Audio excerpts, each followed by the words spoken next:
Adrien Gindre pour l'interview politique avec votre invitée Valérie Pécresse, la présidente LR de la région Île-de-France. Bonjour Valérie Pécresse. Bonjour Adrien Gindre. Cette victoire du PSG, en effet, fêtée hier soir au Parc des Princes, avant cela sur les Champs-Élysées, même d'ailleurs à l'Élysée, à l'occasion d'une réception à laquelle vous avez également participé. Quelle image vous allez garder de ce moment hors norme?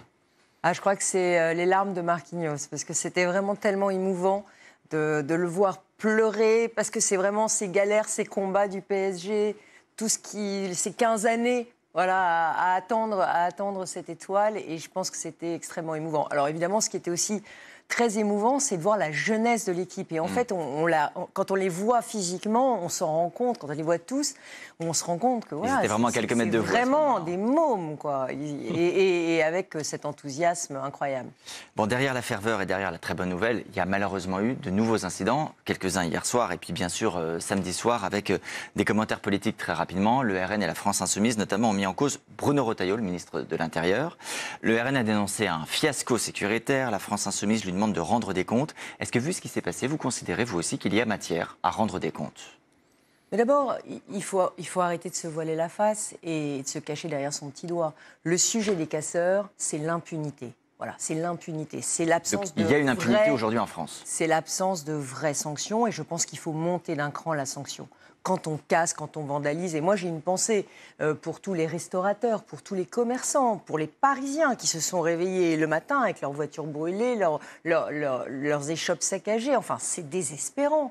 Et là, évidemment, c'est un moment un peu hors norme, cette victoire du PSG. Mais c'est comme ça tout le temps. C'est comme ça à chaque manifestation. C'est comme ça à chaque fois qu'il y a une fête. Elle est gâchée par ces vandales, par ces casseurs. C'est barbare, dit le ministre de l'Intérieur Bruno Retailleau. C'est le mot adapté? Écoutez, moi j'ai utilisé ce mot barbare en 2018 pour parler des rixes de bandes qui aujourd'hui se multiplient dans la région et malheureusement aussi dans le pays. Mais ça veut dire qu'il y a une impuissance, Valérie Pécresse. C'est-à-dire qu'il y a une impuissance de l'État. On sait que ça va arriver et ça arrive. Je pense qu'il y a une politique pénale à revoir. Il faut oser les courtes peines de prison et les courtes peines de prison à exécution immédiate. Il faut changer notre stratégie. Aujourd'hui, on aménage les peines jusqu'à 1 an de prison ferme. Et donc, des auteurs de violences, de saccage, ne peuvent pas être condamnés à une peine aménagée en bracelet électronique. La peine PlayStation à la maison, ça n'est pas possible. Et donc, moi, je soutiens depuis 2022 l'idée qu'il faut refaire des prisons pour des courtes peines. Parce que c'est un électrochoc et parce que ça montre une réaction immédiate de la société. Donc, appel au gouvernement que vous lancez ce matin pour accélérer. Et ça dit stop. Et Gérald Darmanin a repris cette idée. Moi, j'en suis très contente. Maintenant, il faut le faire. Il ne faut pas seulement le dire. C'est quoi la peine PlayStation à la maison? C'est en réalité, aujourd'hui, quand vous êtes condamné à 1 an de prison, jusqu'à 1 an de prison ferme, vous avez un aménagement automatique, y compris en cas de violence. Moi, ce que je souhaite, c'est que quand il y a violence, quand il y a saccage, quand on s'en prend aux forces de l'ordre, alors on ne puisse pas avoir la peine aménagée. Parce que, vous le savez bien, qu'est-ce qu'ils vont faire? Eux, ils vont rester chez eux, à jouer à la PlayStation pendant 1 semaine. Ça n'est pas une peine. Ce que vous dites, ça vaut aussi pour les mineurs. Ce qu'on le voyait avec Georges Brunier à l'instant, il y avait beaucoup de mineurs également dans les interpellations, dans les casses. Alors ça, c'est un autre sujet, c'est celui de la justice des mineurs. Là aussi, il y a trop d'impunité et les mineurs sont de plus en plus violents. Donc oui, il faut aussi des centres dédiés aux mineurs. Et ça, je le dis depuis des années, il faut que les Français prennent conscience, et le gouvernement aussi, que ça ne peut plus durer. Je regardais les statistiques des violences scolaires. Voilà. Alors, c'est un signe. Ça commence par des injures aux professeurs et ça finit par de la casse en pleine rue. Donc, ou par des rixes de bande, ou par du port d'armes blanches. Vous savez qu'à Paris, aujourd'hui, la violence a monté d'un cran, y compris la violence des mineurs. Et donc, il faut des dispositifs de sécurité qui soient beaucoup plus efficaces. Un petit mot, Valérie Pécresse. Et notamment une police municipale armée à Paris. Je le disais, oui, ça c'est votre souhait, effectivement, depuis longtemps, vous reconnaissez cette constance. Mais 5000 policiers municipaux, s'ils étaient armés, ils seraient beaucoup plus efficaces pour lutter contre le port d'armes blanches et les rixes de bande. Vous étiez, donc je le disais hier à l'Élysée, ensuite il y a eu la fête au parc. Mais le parc sans le PSG sans le parc, pour vous c'est réaliste? C'est envisageable de se dire qu'un jour il puisse y avoir un autre stade que le Parc des Princes? Alors d'abord, si j'étais maire de Paris, ce que je ne serais sans doute jamais, si j'étais maire de Paris, jamais je ne laisserais mon club partir de la capitale. Jamais. Je ferai tout pour le retenir. Maintenant, il semble que le torchon brûle entre le PSG et la mairie de Paris.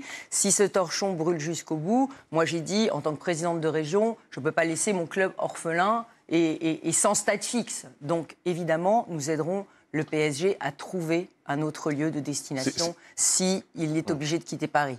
C'est fou quand même que Anne Hidalgo était complètement absente de ce week-end, non? La maire de Paris, Je crois vraiment que les relations avec le club sont très, très dégradées. Mais c'est dommage parce que le PSG a un rôle extrêmement éducatif. Les valeurs du sport ont un rôle extrêmement éducatif et de cohésion à la fois régionale et nationale. Et d'ailleurs, moi, ce que je trouve qui est très, très, vraiment bien dans la stratégie de Luis Enrique, c'est d'être allé chercher des Français de partout. De partout, des joueurs français de partout. Il n'y avait pas assez de Français au PSG. C'était un club dans lequel, je crois, la France ne se projetait pas. Et aujourd'hui, évidemment, avec Désiré Doué, avec Mayoulou, enfin, on se projette. Deux petits mots de politique rapide, parce que Paris, on en reparlera demain au Sénat, parce qu'il y a une loi qui s'appelle le Paris-Lyon-Marseille, qui vise à modifier le mode de scrutin pour les municipales qui arrivent. Vous souhaitez le succès ou l'échec de cette loi? La loi Paris-Lyon-Marseille. Alors, il faut l'expliquer. Qu'est-ce que c'est? C'est un homme, une voix. Chaque habitant de Paris, Lyon, Marseille votera et sa voix comptera de la même façon. Donc, mais moi, je suis pour depuis le début. Je considère que c'est une condition démocratique. C'est pas normal qu'on puisse avoir des arrondissements qui votent pas et qui décident, ou qui votent très peu et qui décident de la couleur du maire de la ville. L'autre sujet de la semaine, c'est la proportionnelle. Cet après-midi, il y a une rencontre à Matignon entre les représentants de LR, votre parti, et François Bayrou. Alors, LR est contre la proportionnelle. Si François Bayrou persiste, il faut quitter le gouvernement? Alors, moi aussi, je suis totalement contre la proportionnelle. Pourquoi? Mais parce que la proportionnelle, c'est le régime des partis. Ça veut dire que c'est les partis qui font des listes. Et vous êtes obligé de voter pour une liste partisane. Alors qu'aujourd'hui, aux législatives, vous votez pour un homme ou une femme. Si un homme ou une femme, chez vous, dans votre territoire, décide de se lever et de dire « moi, je suis hors parti, je me présente », il peut être élu. Et donc, si François Bayrou persiste, qu'est-ce que les Moi, LR doivent faire? moi, à titre personnel, je pense que cette réforme de la proportionnelle conduirait à un retour à la 4e République. Ça veut dire que la situation qu'on connaît aujourd'hui, d'absence de majorité au Parlement, qui conduit à un immobilisme total, vous avez bien vu qu'on n'arrive plus à faire voter une loi, cette situation, elle se généraliserait à l'avenir. Non, mais c'est important que les Français comprennent à quel point cette loi est toxique. Ça ne se voit pas tout de suite comme ça. Je suis pour la proportionnelle au régional, mais pas pour le Parlement. Et c'est pour moi, personnellement, ce serait évidemment un casus belli avec le gouvernement. Un tout dernier mot, Valérie Pécresse. Pardon, juste un petit mot. Notre décision de participer à ce gouvernement, nous, les Républicains, elle est collective. Donc notre départ doit être collectif. En quelques secondes, la TVA sociale, qui est l'autre idée sur la table en ce moment du Premier ministre. Vous connaissez bien, elle avait été mise en place, en tout cas décidée, à la fin du quinquennat Nicolas Sarkozy. Vous étiez ministre à l'époque. Est-ce qu'aujourd'hui, c'est une bonne solution? Mais la TVA sociale, c'est moi qui l'ai fait adopter en 2012. Donc j'y croyais. Mais j'y croyais pourquoi? Pour augmenter les salaires et pour baisser les charges des entreprises. Ça n'est pas une réponse à la réduction des déficits. Si la TVA sociale est vue comme une réponse à la réduction des déficits, c'est qu'en réalité, le gouvernement veut augmenter les impôts, pas augmenter les salaires. Donc elle n'est pas la solution aujourd'hui au problème. La solution, c'est la baisse des dépenses. C'est beaucoup plus difficile, c'est beaucoup plus courageux. Je l'ai fait en Ile-de-France. Cette année, on a bloqué 750 millions de dépenses parce qu'on n'avait pas l'argent pour les faire à cause du gouvernement et de sa politique. Donc oui, c'est possible de baisser les dépenses. Merci Valérie Pécresse, merci Adrien Jean.